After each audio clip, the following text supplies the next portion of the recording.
Assalamu alaikum everyone and welcome to Brain Conversation.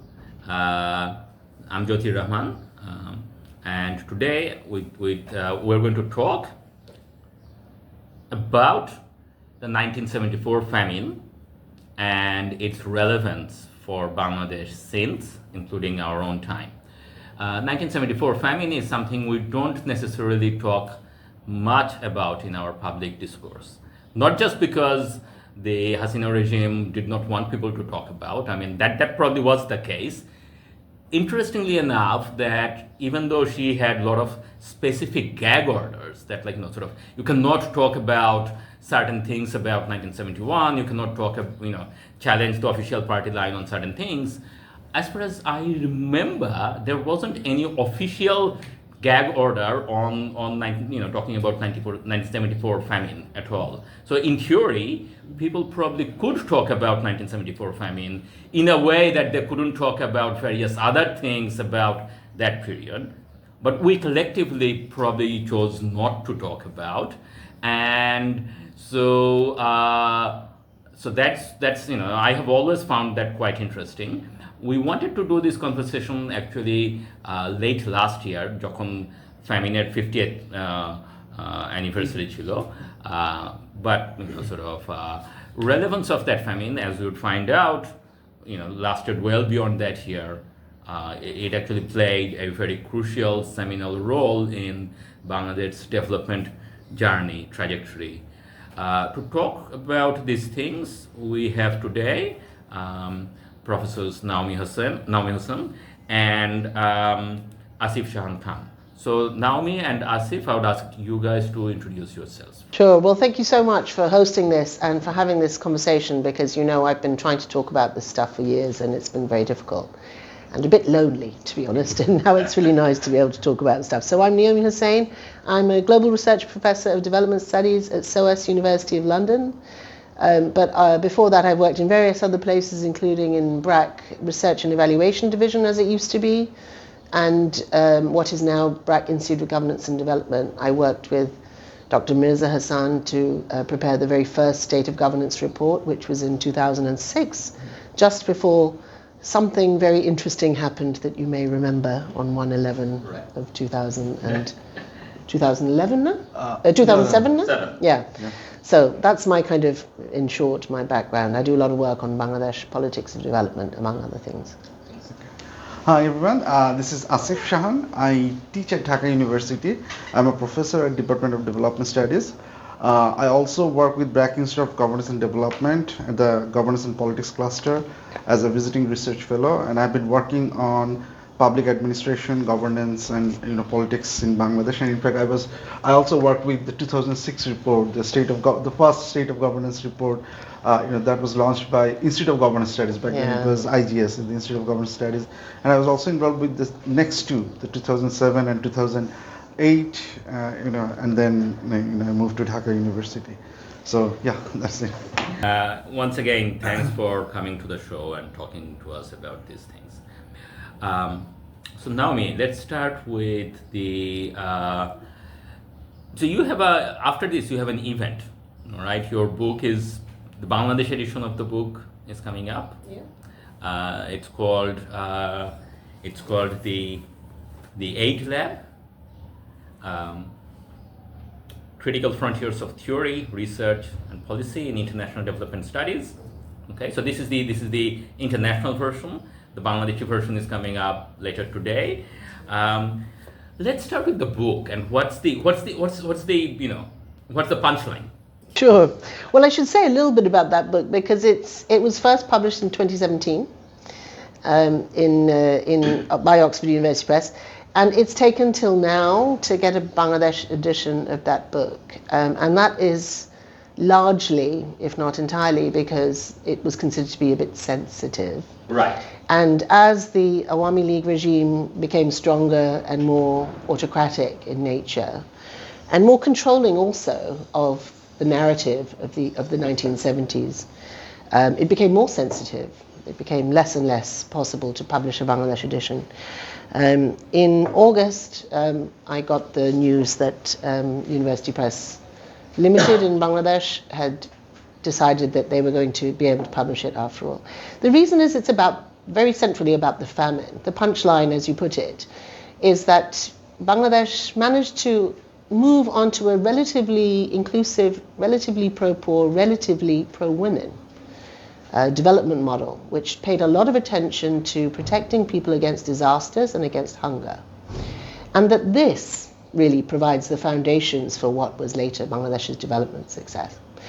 And when we say Bangladesh's development success, I think we have to put things into perspective. Now, since after August the 5th, it's become very fashionable to say, there's been no development, it's all lies, it's all rubbish. And this is, frankly, an untruth. And I really hope we're not swapping one fake history for another fake history, or perhaps exaggerated history. The fact is that compared to where we were in the early 1970s or even the late 1960s, compared to other regional comparators, and also compared to what was expected Bangladesh would achieve. You know, nobody will ever forget the terrible basket case label that Henry Kissinger, no friend of ours, let's face it, put on Bangladesh or made infamous about Bangladesh. So in those days, actually the basket case label was not untrue. It was a devastated state with very, very limited capacity. There were some studies from the late 60s which showed that, you know, in any village or any community, almost everyone was malnourished, like severely malnourished. This was after centuries, of course, of colonial rule, extractive colonial rule, a rising number of climate change-related disasters. I think we always forget that you know, the ecological underpinnings of our political economy is something that political scientists and economists consistently fail to grapple with. It's absolutely and back then we crucial. didn't even know about it. No, we didn't really know about We it. By the didn't really 70s, it comes to be, you know, a little bit more known.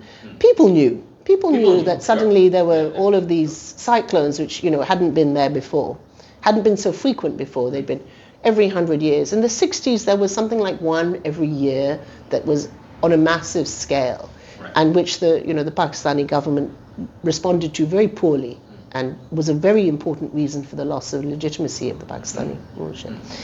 I'm going all over the place with this, but I want to tell you that the famine was a devastating moment, and we don't talk enough about it. I do believe that there is evidence to support this. I kind of put this book out because I wanted to stimulate a discussion not only about the so-called Bangladesh paradox, which I think I have helped to do. A number of books have come out, a number of studies have come out since. Other people, of course, Professor Waiduddin Mahmood and Niaz Asadullah have written fantastic work on this. But I wanted to give a different explanation, which is that actually it was this kind of the shock of the famine that really was a turning point.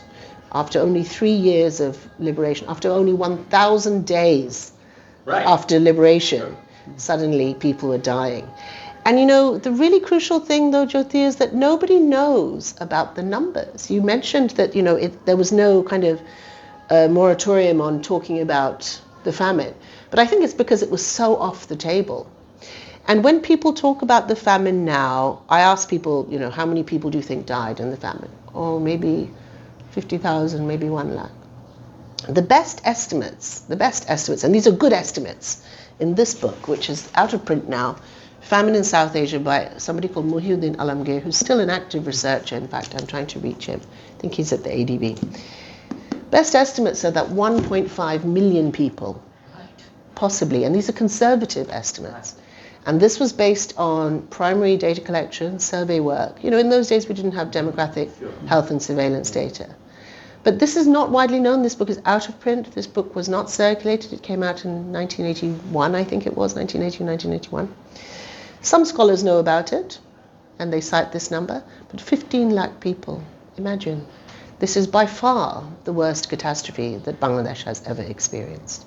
I mean, I'm going to assume here that we no longer believe the 3 million dead figure from the war. Even if we did. Even if we did, this is half of that, right? I mean, I would say that probably that 3 million figure, when people subscribe to that number, probably a lot of these deaths were also included in that number. You said, you know, it was the 50th anniversary last year. Actually, the famine and its after effects and the deaths from the famine continued well into 1975. Right. Well into, right till the end. Another thing that people, I think, don't really understand, and this is not, nothing particular to Bangladesh or Bangladeshis. People say to me, I was just up in Rangpur, I told you, I was asking people there, about the famine, and people say, no, ekhane kintu keu more jay na, Right. khida theke. Sure. But people don't die of hunger. You don't die of hunger. You die because your organs fail. You die because you're eating things off the street, things that you shouldn't eat. You're eating animal feed, whatever. That's why you die. Nobody dies of hunger. It just doesn't happen. There's something called the famine syndrome. So there is a lot to think about. I by no means would say that I'm an expert on the famine. I have done no primary research on the famine. I just gathered all the evidence I could find. And that wasn't a lot of primary evidence, it was a lot of secondary evidence, and put it together in this book, mainly because I want the younger generation to know about this. Even now I meet people and they say, oh yes, the famine, 1943, they say. And they think about these pictures. Right. Can I show you these pictures? Is it possible to show? Yeah. So this one, I think everyone knows, is it that camera, is it? So this, of course, is, sorry, the insects ate this book. But these are very famous sketches. I don't know.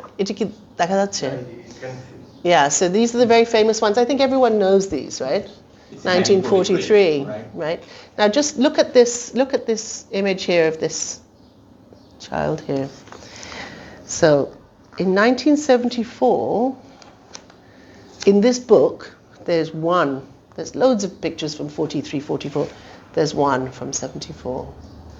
Now this one, and you see the same sort of image. I often think that this is just his one commentary on the devastation that happened. He was the Shilpachari, he was the national artist by this time. I think there's a trauma in that generation. They can't speak about it. I mean, just listening to about this is, sort of makes me think that this is harrowing work, right? So, so we had the event. How does that? So, what's the link between the trauma and? So I guess the link between the trauma and the success, subsequent growth is that there is a bit of never should we go through this again kind of thing, right? So that's the link. Tell us a bit more about that. That how did that actually manifest in practice? Yeah.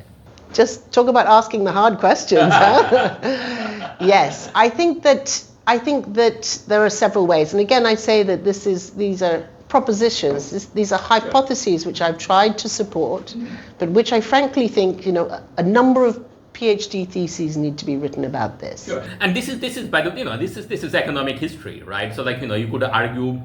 I mean, these are overdetermined, and always any event has 5 different plausible explanations, right? So and famines are particularly complex episodes.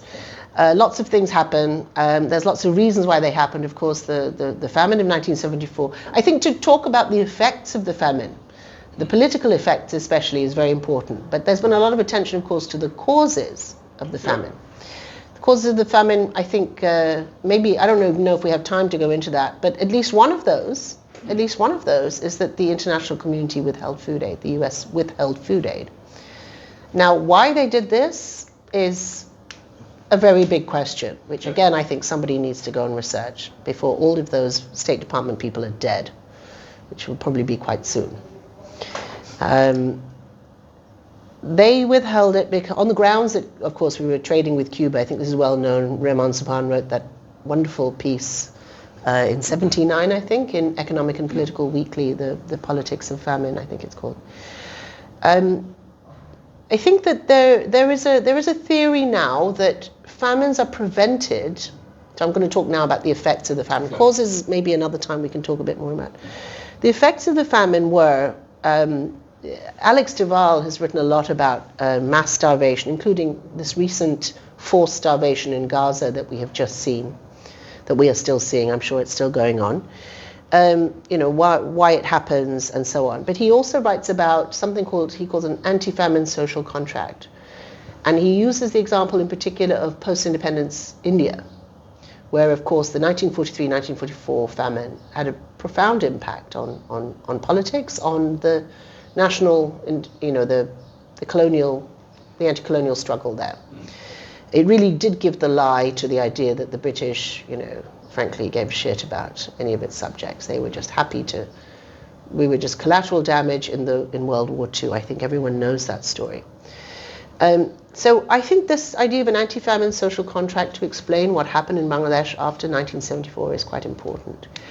We had an extremely complex political scenario in 1975, and I'm not going to go into those details. There's a lot to be said. But definitely there was a clear and total loss of political legitimacy by the then Awami League, which had, remember, only 2 years before been elected on a massive landslide. Echoes of history. Right. Echoes of history. Massive landslide. Yeah. And they were very popular briefly, and then they became very unpopular. They lost their legitimacy. For many reasons, the famine was just one.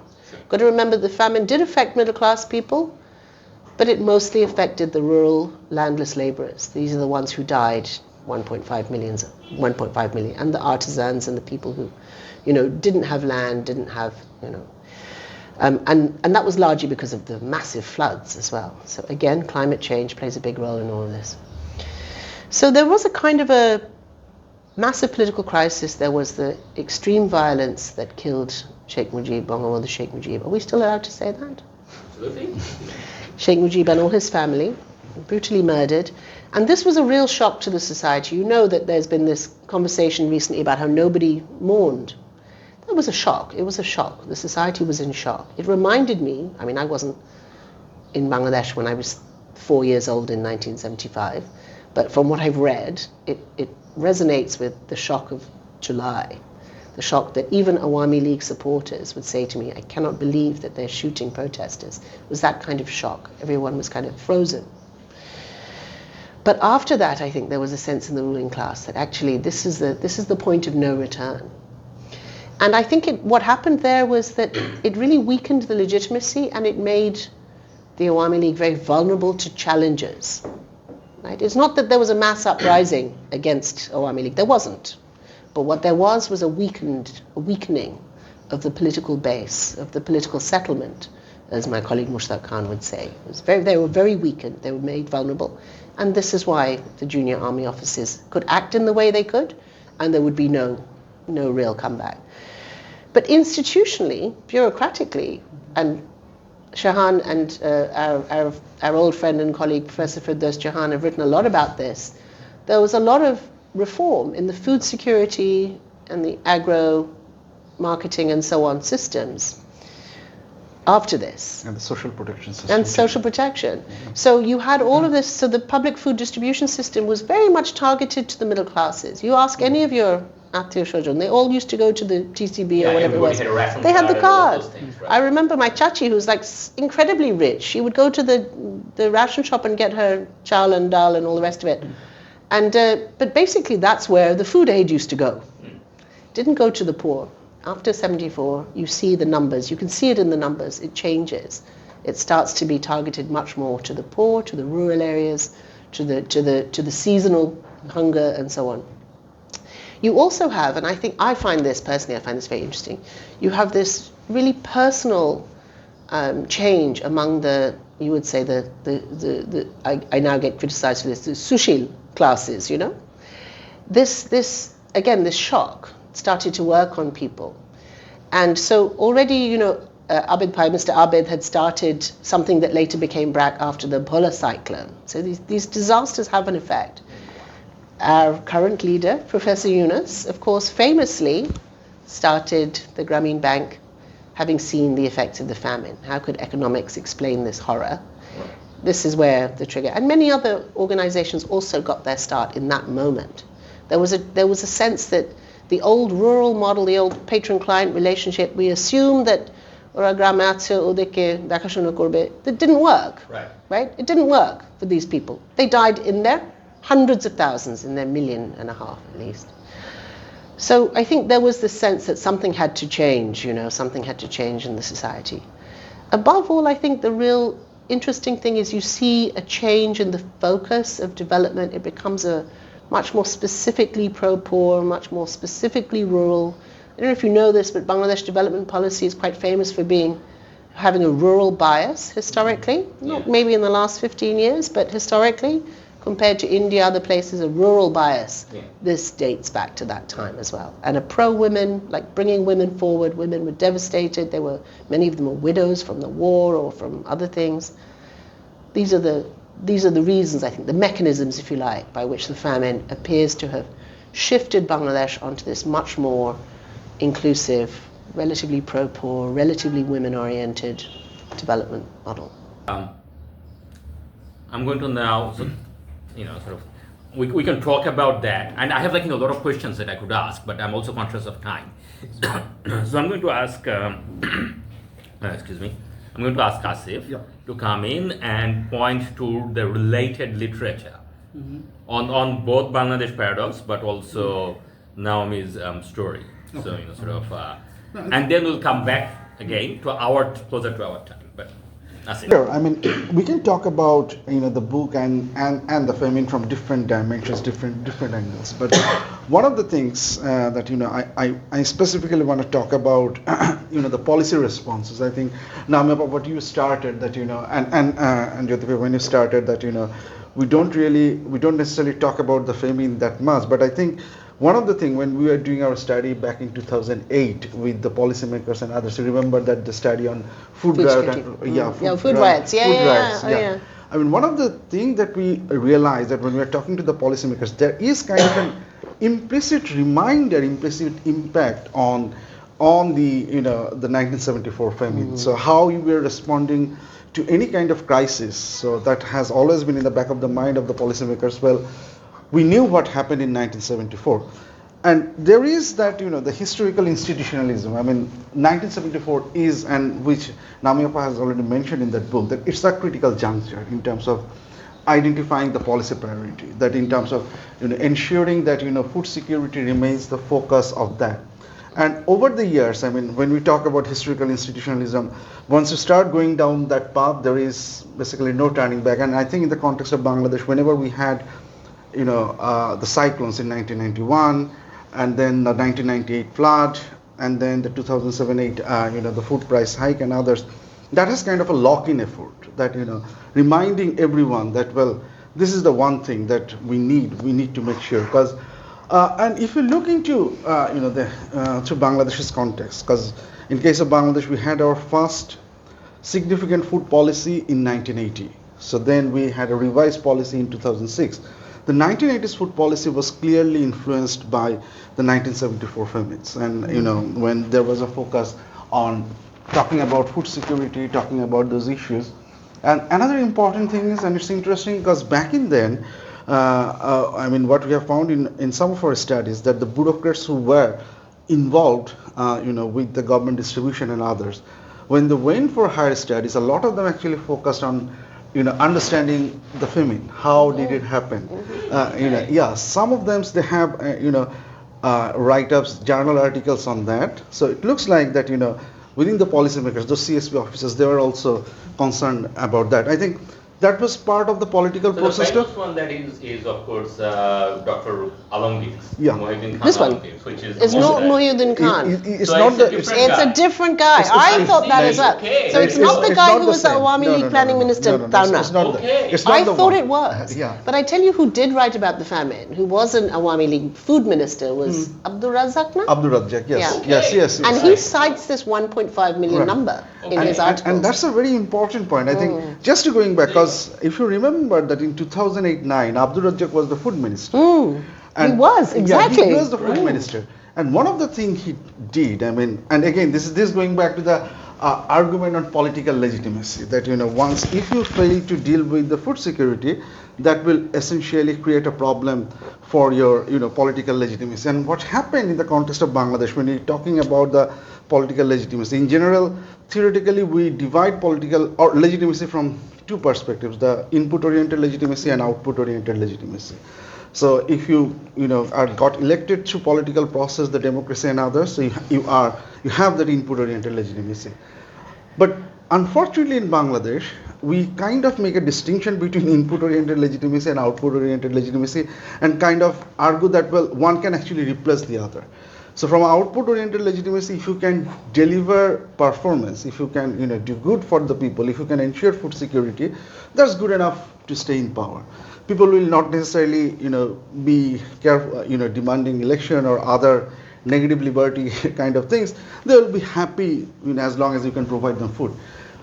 Somehow the famine and its understanding, and it has a policy impact on that. I mean, at one extreme, it created that sense of performance legitimacy that as long as you can ensure food security, it doesn't matter what you do about rights, you can actually stay in power. I mean, we have kind of seen that from 1975 to 1990, if you consider that as an authoritarian regime, as long as you ensure that food security.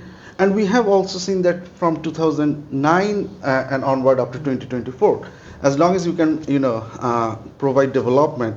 And as Naomi Appa mentioned in her book, the triple locked political settlement, where one of the things is that is Mirza Hassan's theory, not mine. Okay, not but mine. you Yeah, use yeah, that. Yeah, I did. Yeah. But I mean, when you talk about specifically the elite's understanding that growth need to be facilitated, it's not because they are concerned about the welfare of the poor.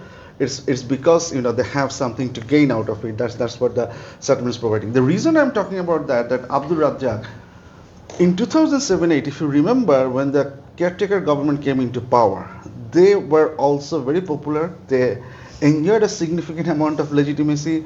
When they decided to arrest both the political leaders, there were actually support that, well, yes, this is something we need to do, the famous -2 formula and others.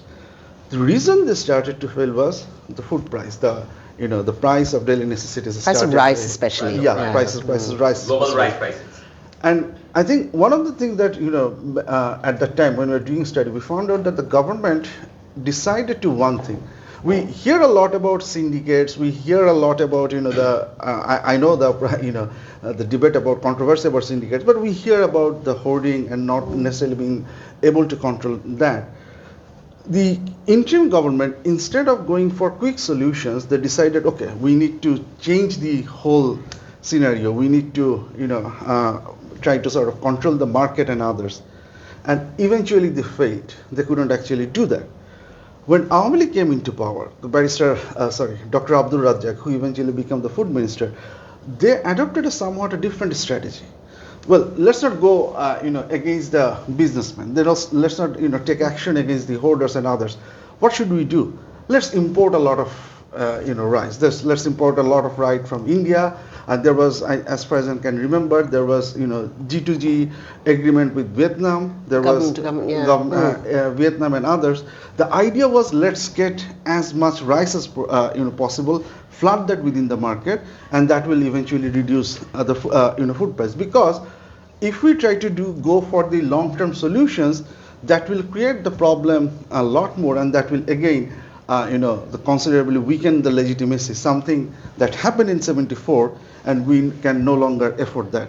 So that is at one end, that there is a political understanding, that political lessons that the political leaders have learned. It doesn't matter what policy tools I need to implement. Yes. I need to do that, because if you consider from a long-term, short-term perspective, it's not necessarily a very good policy idea. Just go for G2G, considering the pros and cons and every other things, do a cost-benefit analysis or something like that. But that's the political reality. That's how real life policy works. Policy model works in Bangladesh, and that's exactly what happened. And that has also happened in the past. In 1991, the cyclone, its impact, and essentially, the social safety net expansion. And that's the other thing. When we talk about the expansion of the social safety net programs in Bangladesh, we probably right now have 116, or some says 140, that many social safety net programs. But the interesting thing is, theoretically, when we talk about social safety net programs, we divide them in 4 types, the 3PT model: the preventive, protective, promotive, and transformative. In most cases, our social safety net programs are either preventive or protective. We don't necessarily go for promotive or transformative. The reason is, again, the famine, and it's you need to prevent this, or when it happens, you need to protect the most vulnerable populations, the VGD, the VGF. all of the programs have some sort of connection with the famine. And most importantly, and this is an interesting thing, when you think about the rivalry and the differences between Awami League and BNP, they have significant differences whether it is Bengali nationalism or Bangladeshi nationalism, whether secularism should be part of it, this and that. But in case of social safety net, in case of food security, in case of food policy, there is a significant improvement.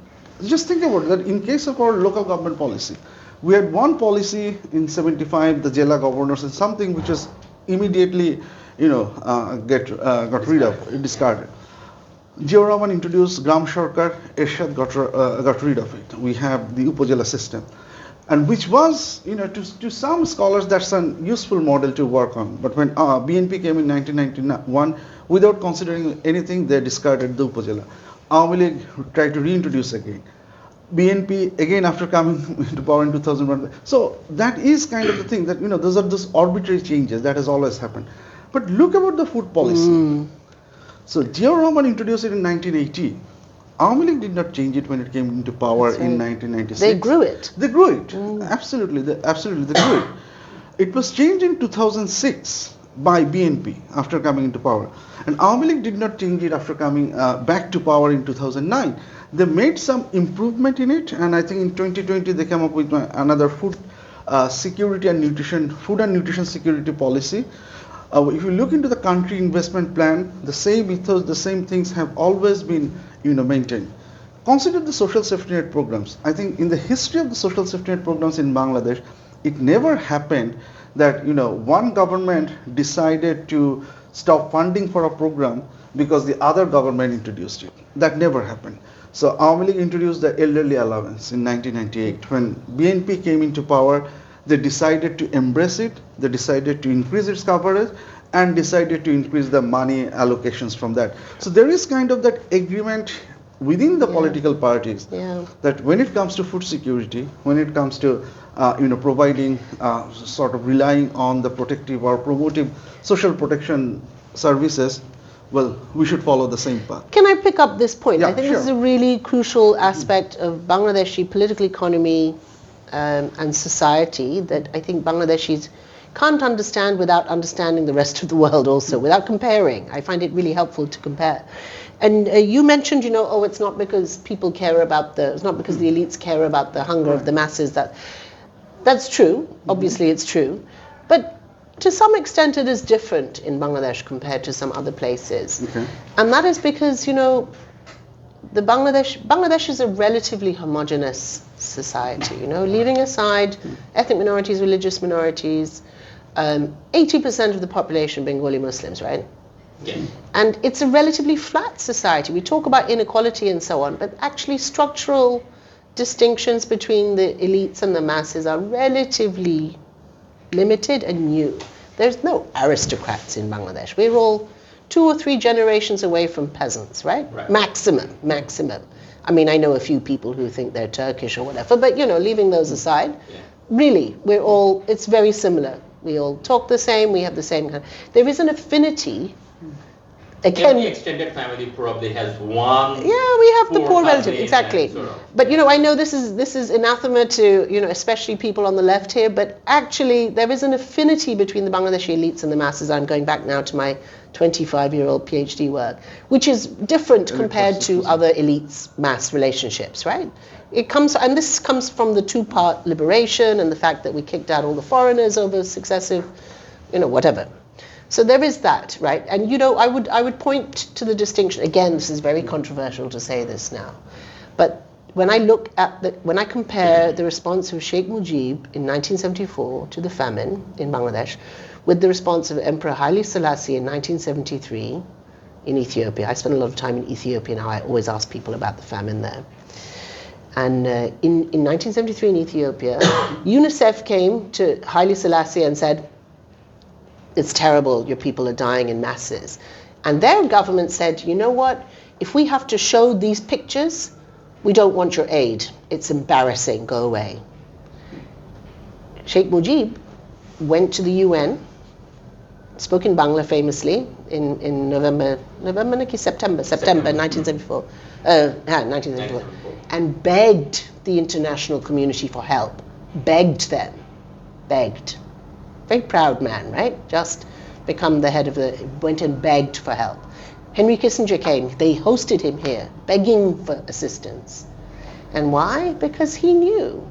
He knew what was going on. They knew. They tried to deny it a bit, but they knew. And these people were their people. It's not the same. It's not like Mao sitting in Beijing and people are dying in the north of China in their tens of millions and he doesn't care and he doesn't know and they're different and all that. No, these are right. They were dying on the streets of Dhaka. You could see the bodies. I can show you pictures.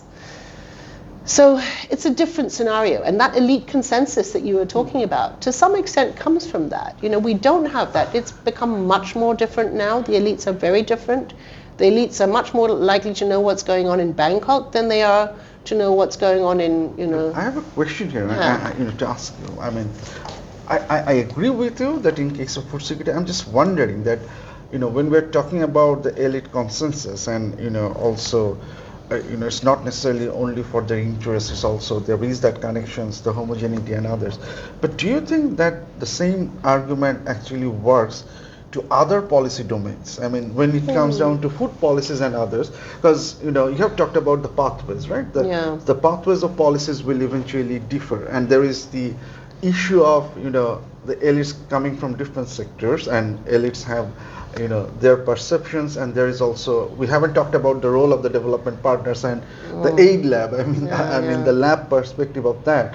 So do you think other sectors apart from food and hunger and poverty? And like, let me just chime on that and just also add. So yes, there's the aid lab perspective, like that, like sort of lab means experiment. So sort of what do you have in mind for that, and also the women angle. So food security angle, policy continuity, elite consensus makes sense. The social affinity between sort of elite and the masses.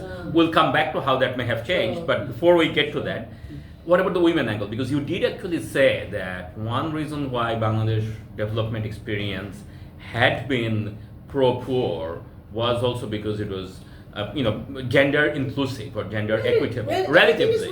Everything is relative here, absolutely. Yeah. But Absolutely. but how does the famine? Pakistan or India Absolutely, yeah. But how does the famine? So how does the famine translate into gender inclusive? So I think there are some specific stories. I remember interviewing Abid Pai back in the 90s, I think, about this, and the story was UNICEF or I think it was UNICEF had a food for work program in the 70s. I think it was around the famine time. I think Marty Chen, who is now at Harvard, I think, was involved in all of that. They set up this food for work program, and they left a few spots for women. They thought, there'll be some widows or some women who are destitute, they can come and work. Hundreds of women showed up, hundreds. People were so destitute, that this middle class norm of Amader Mera Kaj Kore Na Baire, this thing was broken. Right. So what you really need to read is Naila Kabir's new book, which is free and downloadable. I saw the BIDS seminar, and I thought that sort of you need to read that to pick up at some point. So the kind of the patriarchal bargain, I think many of us have argued, really broke around this time. Not just because of the famine, also because of the war. So this idea that women are going to be looked after by their family, by their husbands, this was anyway a middle class norm that was never really probably adhered to by the very poorest. But basically this kind of the extreme poverty really broke those barriers. And you have interviews, even I have read interviews, even undertaken interviews with religious leaders, Muslim religious leaders who would say, it's, you have to give them the chance to go out. It's not just the famine then, it's also the war. I think also the war for the, led to Indian development bargain, which was not gendered. I mean, so they had the anti-famine bargain, as you mentioned. Which I think is the same for us, Right, but that we also had the gendered angle, which they didn't have. They didn't have, and I would say it's probably a combination of things. One is the breaking of the patriarchal bargain, the fact that so many women were left destitute. Another was, of course, the entry of the aid wallahs, if you like, and the experiments that were tried there. So the aid lab really is an argument that you made this great point about You know, they tried all of these different policies. There were all these food policy, and they didn't. There was no for the Bangladeshi government after the 70s. There was no ideological dimension to the policies they pursued. They would do whatever worked. And it's interesting. I was writing an article about the famine late last year, and I noticed some notes that I'd had which said that actually the government of Bangladesh, even though they were under such pressure from the IMF and the donors and so on, to devalue and so on, restructure the economy and all that, they always resisted marketizing the food system completely. So there was some marketization, but there was also some control. And basically the focus was on making sure, as you said, that the famine didn't happen. There is this sort of implicit history. But that older generation now is retiring, and the younger generation don't know why they have this stuff. And many of them have been schooled in the US with neoliberal values and don't understand why we need to have massive social safety nets and food grain reserves and so on. They don't get that. They don't understand that. This is partly why this book is so crucial. That generation needs to understand why we have to have that. So we'll come back to the change, but okay. So Asif, if you had anything, I have another question. Then we'll come to the our times. I just want to add two things. The reason I talked about the experimentation, because if you look into the social safety net programs, that whether it will be cash only, whether it will be cash versus kind, whether it will be cash in kind, we actually have that experiment with the same program in different ways. I mean, the primary ration stipend program, it essentially started with the food in kind program, right? And then it do this. And in a lot of cases, because I remember reading one of IFPRI's paper that they were making, and it's very surprising, they're making an argument that in 2000 we made a mistake. World Bank took over that policy from us because World Bank could sell that idea. This was the cash. Right, cash transformation. And IFPRI was not necessarily in favor of that. But it was striking to me because it's not what the government wanted. It's not because what people are actually looking for. It's kind of a hustle between two development partners, that we want this experimentation, the other wants that experimentations. So there was those multiple experimentation going on. And there was, again, I think the point that you made, I think that's a very important point, and I think that's where, with all due respect, I agree, but I think I remember, at the Development Studies Conference, there was that argument at social contract, and you remember that, someone criticized the social contract argument that, it looks like social contract, everyone comes to the table eagerly and say, I think that's where your book is important, that when you're making that argument that it's not necessarily the social contract, everyone is happily coming to the common conclusion that this is something that we need to do. There is the question of domination, there is the question of power, there is the question of who is dictating the rules, and whether it's not necessarily I'm agreeing to that enthusiastically, but I am actually being forced to accept that as part of the deal, which is necessary for me to maintain sometimes my legitimacy, sometimes my survival. So there is that particular dimension of social contract that it's kind of a, what should I say? It's a good enough social contract. Yeah, it's not a liberal egalitarian, everyone's an equal actor. No, it's and that really comes from feminist and race theory. Carol Pateman's The Sexual Contract and Charles Mills' The Racial Contract. We are in a bargain of some kind, but we're not all equal players. We're not all there. And actually, constitutions. We're talking a lot about constitutions right now in Bangladesh. Constitutions really, the moment of the creation of a constitution is a moment in which you can actually see some kind of social contract being forged. In post-colonial nations, you can actually see a social contract.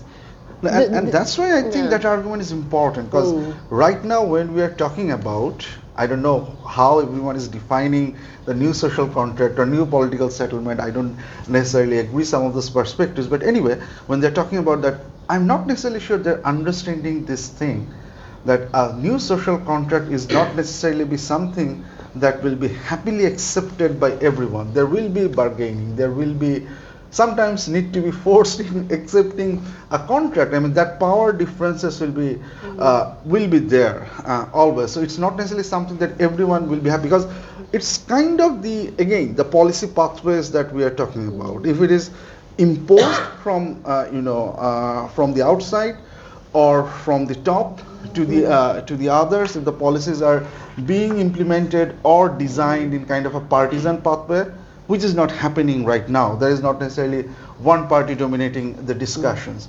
So we must have to follow some kind of pluralist pathway where the whole social contract and others are going on. I'm not sure that that's going to happen, but I think that's something we need to understand, and that's the very basic idea of the social contract, which has, I think, you have reflected it very well in this book.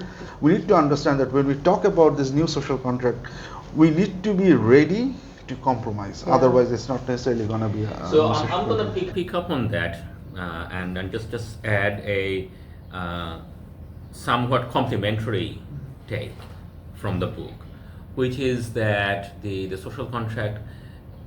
So because it's not just that there wasn't any equal bargaining formally and so on.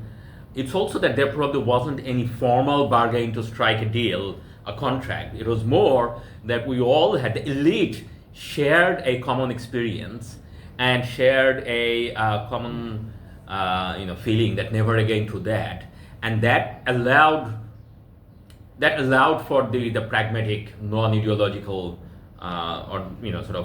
approach. Basically, that's if IMF tells you to do something, you do it, but you ask that, okay, what does this mean for this particular problem, which is food security, right?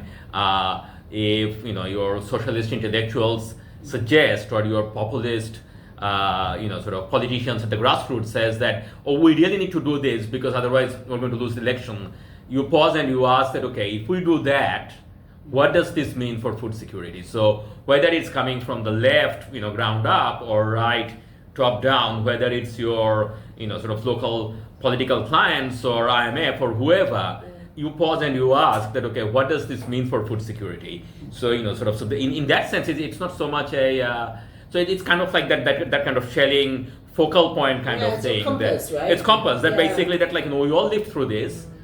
We know what we don't want. I don't necessarily know what I do want, what's a good policy, but whatever comes up, I'm going to ask that question. That's my litmus test kind of thing. So which is not different from which is different point, which doesn't necessarily contradict what you're saying, but it's a compliment. I think just one thing on the kind of the public administration, if you like, the management of this food security process, I think that also resonates a lot with kind of contemporary development studies, politics of development, which is this debate we have about islands of effectiveness or pockets of success, which is this idea that in developing countries, especially more successful ones like ours, you'll always find many sectors don't work very well, government, but there'll be one or two where they're quite well resourced, they have authority from the top, relatively well insulated against political influence and corruption. Food security has been one of those in Bangladesh, has been one of those islands of effectiveness. One or two individuals ran the food policy unit, what was it called? Food Planning Monitoring Unit. Yeah, for decades. Yeah. Very able people. Very effective, with lots of international donor support, lots of government. Unit, right? That's a specialist unit. And really, it was. I used to have a friend who worked. She was a Bideshi, long-term Bangladeshi, used to work in the food ministry for FAO, and she said during the 2008-2009 food crisis, global food price crisis, she said one day she looked up from her desk, she says, where's everyone gone? No one was there at their desk, all these senior officials. What happened? The minister had said to them, go to the markets and find out what the prices are. What are they asking? I mean, at that level, and they wanted everyone in the ministry to be alert to what was going on. I found that fascinating. I forgot his name. There's one guy at FPMU who was kind of. Yeah, let's not name any names, but anyway, I think he's retired now. I saw him not so many years ago. He was brilliant. He was brilliant. And that thing that you mentioned, that in 2008, 2009, we were doing this study of global food riots, right? This is an interest of mine. Now I talk about energy riots, but in those days it was food riots, food price protests essentially. And we were doing the study in Bangladesh, and the interesting thing in Bangladesh was that everyone said, oh, there'll be food riots in Bangladesh, because Bangladesh was this byword for poverty, hunger, desperation, and so on. There were no food riots in Bangladesh. There were some garments workers' wage protests, which demonstrates, already an advanced level of development compared to some of the countries where food riots did happen. But there were no food riots, and actually Bangladesh responded pretty well to the 2008 food crisis when it could have been devastating, even though there was no elected government at the time. But now remember, one of the reasons. একটু বলি, let me just finish this way. And this was I think you were there in those interviews, right? Firdaus, Professor Firdaus Jahan said to me after, she said they went along and they were interviewing these people and saying, so why did Bangladesh do so well? Why did they and everyone was looking at them like, he's stupid naki. Because of the famine. Right. Like everyone knows, it's in the back of their head. You don't have to say it. Everyone knows. Ekdom pichare, তাই না? It's there in the back of your mind, in the back of your logic, that this is not true for our generation. Which brings us to our time, but you had a point to make. No, I mean, because the food rate thing is such an interesting thing. I think if you remember about that, when we're collecting and analyzing data coming from the field, one of the reason, which is probably not necessarily related with the 74 famine, or maybe related, when we're taking people's perception, that when we're asking people, why didn't you go to the field, why did you protest and others? We didn't ask them directly, but the thing that there is kind of an understanding among the people that we need to rely on the government. Government is something that should do good.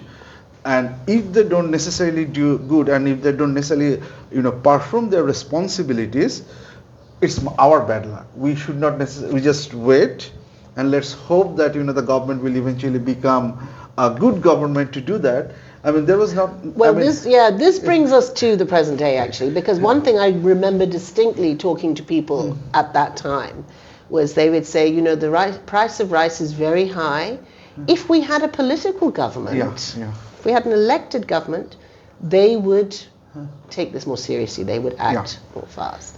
And I think that brings us. That was and of course in 2009, Awami League came to power, and global food prices went down, and everyone said, "You see, because we elected them. That's why." Although it wasn't. Maybe it was a bit. But they also got political, benefits out of it, which brings us really to our very closest time.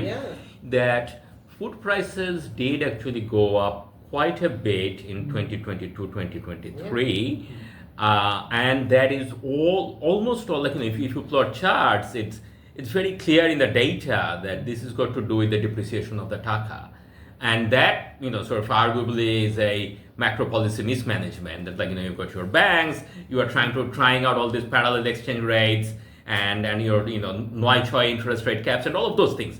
So elite had different agenda. Very clearly, that they thought that we cannot lose our reserves, we cannot depreciate the taka, and then we fail to do both of them. We lose our reserves anyway, and we the taka depreciates, and the banks are all so elite had a different agenda very clearly in 2022, 2023, and they let food prices go up. Price of rice went from something like 55 to something like 70. Now the July riots were not necessarily. I think coarse rice price is 80 now. Is that right? It has retraced a Yesterday lot. I was in Rangpur, and this is what they were telling me. Okay, so the rice prices in the last couple of weeks had gone up a lot. Vegetable prices has come off. The rice prices have gone up, but but there's also some seasonality and all of those things, right? Whereas looking through that seasonality. And just if you look at the smooth data, it went up in 2022, and you came the invasion and the this was a global phenomenon. Is a global phenomenon, the cost of living crisis. Absolutely. But the point is that were the government taking it as seriously as they would have in the past? That's a question, right? And if they weren't, does that suggest that by that stage, that elite memory had frayed, or basically that brings us to our time. That Absolutely. July wasn't about food price, but there was a backdrop here. Wasn't it though? Or wasn't it though? Right. So I think my theory here. It's I do a lot of work, as you know, I said, on food and energy prices. I did a global study in 2022. In 2022, there were 12,500 food and energy protests worldwide. The number 3 country in the world for numbers of food and energy protests was Bangladesh. Okay. Yeah, this was under an authoritarian government, autocratic government. So people were trying to let the government know, right? Trying to be heard, trying very hard.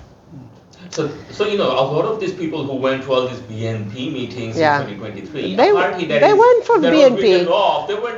They were saying, "What the hell, government? I can't feed my family, right?" Yeah. So I would say to you, I don't know the facts, right? Of course, 2024 was a democratic struggle, a struggle for democracy, a struggle against violent, brutal, authoritarian rule.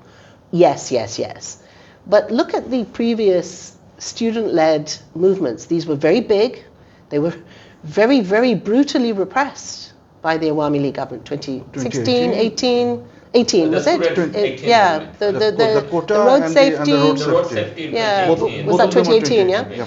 And the quota, and there have been other, you can even include some of the other movements in this, youth-led movements, never attracted massive popular support until 2024. Right.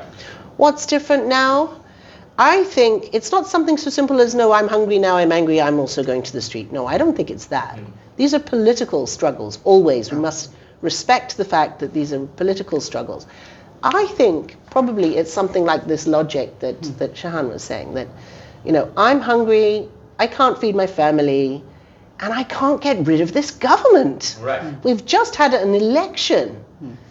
And nothing has improved. They're not listening. Not only has it not improved, they've taken IMF loan. They are doubling the price of energy. Everyone knows when the energy prices go up, the food prices go up. Everyone knows.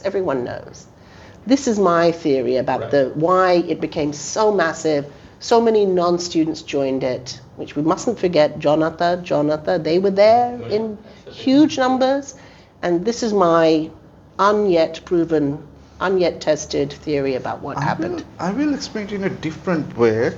I mean, probably we will eventually follow the same path, but we'll I think the regime type is important. I think, when we talk about that, there are 3 pillars of authoritarian government. One is they have legitimized to performance. The other is they have to co-opt the elites and make sure that they're there. And the third is the coercion, that whether they have control over the coercive means.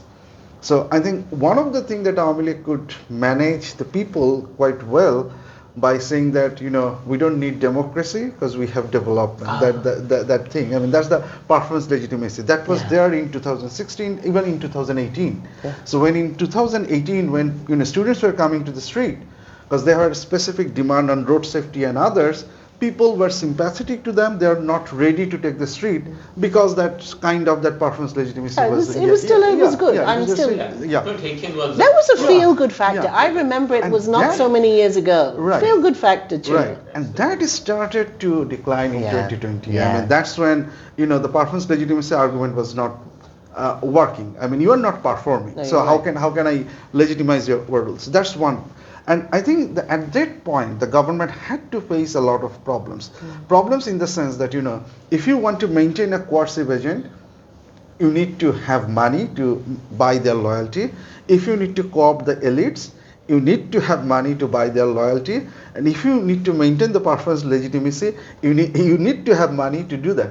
You don't have that infinite amount of money, and given the global economic crisis and others, to ensure that you have all of that things. Yeah. So as a result of that, when people are getting angrier, the elite defection was, I think it was weakening a little, but it's still there. I think if you remember, at the end of July, the business leaders actually went to the Prime Minister's office and mentioned that they're still committed to the government, and that was probably just after the after the curfew. After the curfew. Yeah. So elite coercion was still somewhere there, but the price of coercion is getting higher. Absolutely. And the price of coercion is getting higher when that happened. I mean, that's where, the point that you made. I agree completely. I think your analysis is... No, I mean, it's kind of a hypothesis we still need to see. No, I think that we talked among us, among the small circle of political, people. We always talked about performance legitimacy, and that really did sustain the Awami League over many years. And although now, with the white paper, I think the tendency is to dismiss development as an eyewash. I think this is it's an overshoot. It's all about perception, right? At the end of the day, whatever the data says, it's not only about perception. It's really it's in your pocket. You're feeling it in your pocket. Of course. We're saying that the whole development has exactly. basically that the longer span of time, or that the fundamentals of this book that thinks about the explaining the Bangladesh paradox and all of those things. And especially looking at human development indicators, right? Yeah, that's really important. But I do travel. I try very hard to travel a lot around Bangladesh. It's changed even in my 30 years of work in Bangladesh. Just the transformation is so visible.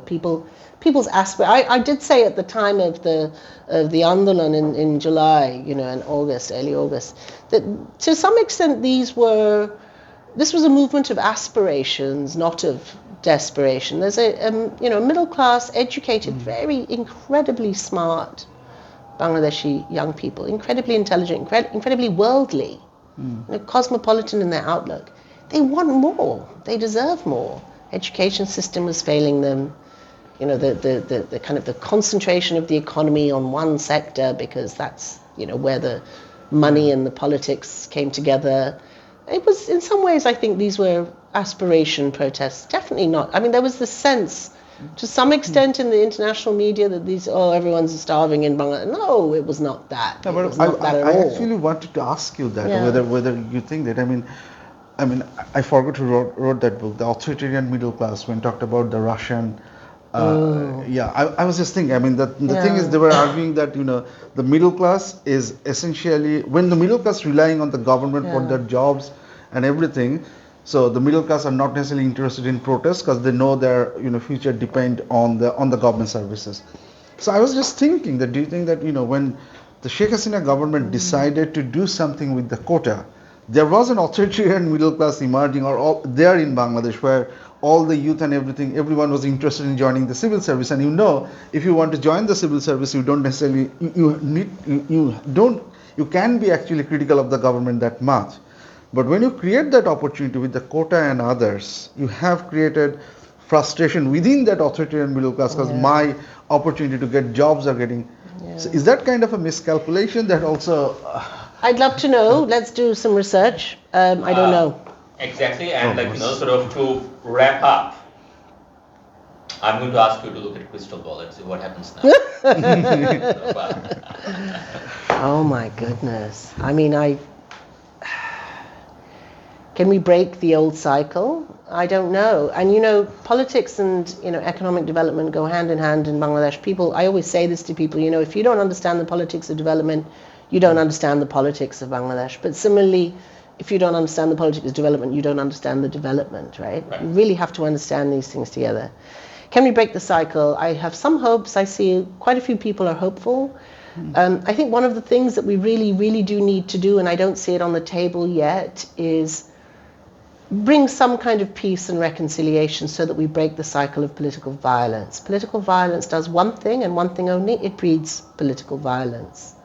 Without that, how much sustained growth and development can we have? I don't know. I think that it's now a really important moment to be able to reflect on history in a more open way. But I wonder a little bit if that's closing. I spend too much time on Twitter, and there's some very hard lines either side. But I think discussions like we've just had about the 1974 famine will hopefully remind or enable a younger generation to learn from our quite dark past, but also to take that learning into government, into business, and into politics. I have to be hopeful. Hopeful. I see. Okay, I have been trained not to predict about the future. I have been trained to analyze the problem and just stop there. I mean, the thing is, again, to be very honest, it's completely uncertain. So what's going to happen in future? To be very honest, it all depends on the manifested power of the potential actors. I mean, I honestly don't think that the political actors, be it the students or the the BNP or the other political parties, will ever come to a national consensus. It's not going to happen. I mean, that consensus has to be built by negotiations where those parties have to show to what extent they hold the power to force the other actor to comply to their demands. So if BNP succeeds in showing that, well, yes, they are comparatively more powerful, we will have a quick election probably by the end of 2025, with very minimal reform, and we will have some. I think as we see that whenever something like this happened, that created a sort of lasting impression. But at the same time, the truth is our political parties have always learned the wrong lesson throughout the histories. I mean, from BNP, Awami League learned that how can we politicize the caretaker government. Absolutely. And when they failed, Awami League learned that we need to do it even in a more better and effective way. So I am at one end hopeful that it will have a lasting effect. On the other end, very concerned because the basic characteristics, I don't see any change, and they are always very willing to learn the wrong lessons. Yeah. So unless there is a rupture. So I'm going to take a positive spin on what you have just said and turn the other way around and say that, okay, look, we have always learned the wrong lesson and we ended up with July 2024.